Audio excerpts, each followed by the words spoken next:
আমি সবসময় পাগলের মতো স্বপ্ন দেখতে পছন্দ করি। আরেকটা ভয়ানক স্বপ্ন আমি রিসেন্টলি দেখতে যাইতেছি, যেটা পূরণ করার জন্য আমার আপনাদের সাপোর্ট দরকার।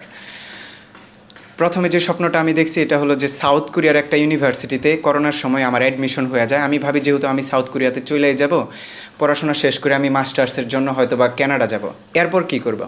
তো তখন ইউটিউবে অ্যাকচুয়ালি চলতেছিল ট্রেন্ডিংয়ে এলন মাস্কের রকেট উড়ানোর ভিডিওগুলো। সে রকেট উড়াইতেছে, স্পেসে নিতেছে, আবার তার রকেট ল্যান্ড করাইতেছে আর্থের ভিতরে দাঁড় করানো অবস্থায়, যে রকেটগুলো আগে ল্যান্ড করানো যাইতো না। তো এইটা দেখে আমি খুব ইন্সপায়ার হই। আমি ভাবি যে প্রথমে আমি অ্যাপ্লিকেশন ডেভেলপমেন্টের কাজগুলো আরও ভালো করে শিখব। তখনই আমি অ্যাপ ডেভেলপমেন্টের কাজ করে উপার্জন করতেছিলাম।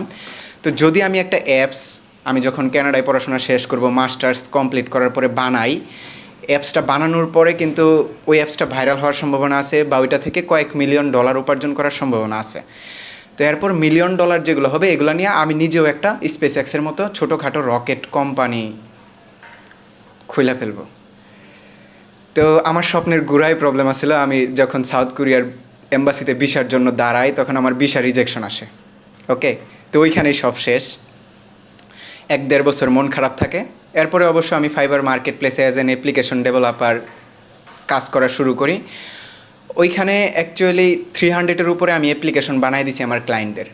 অনেকে বলে যে ভাই আপনি তো অ্যাপ ডেভেলপার না, আপনি রিস্কিন ডেভেলপার।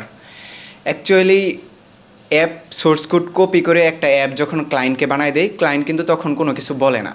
ক্লায়েন্টের একটা উদ্দেশ্য থাকে যে 7 দিনের ভিতরে অ্যাপ লাগবে, এটা গুগল প্লে স্টোরে থাকতে হবে।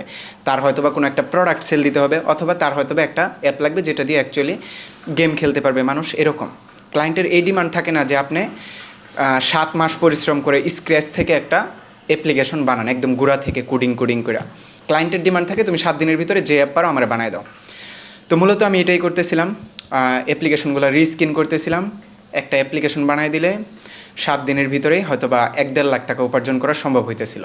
এটা নিয়ে আমি তখন ভিডিও বানাই যে আমি 7 দিন ইনকাম করে একটা ম্যাকবুক কিনে ফেলছি, এবং ওই টাইমটা আমার জন্য গোল্ডেন টাইম ছিল। যখন আমি ওই ইনকামগুলো করতেছিলাম, আমার খালি স্বপ্ন বড় হইতে যাইতেছিল যে যেহেতু আমি দেশের বাইরে যাইতেছি না, সুতরাং বাংলাদেশে বসে আমি সব থেকে বেশি টেকনোলজি কীভাবে ইউজ করতে পারি।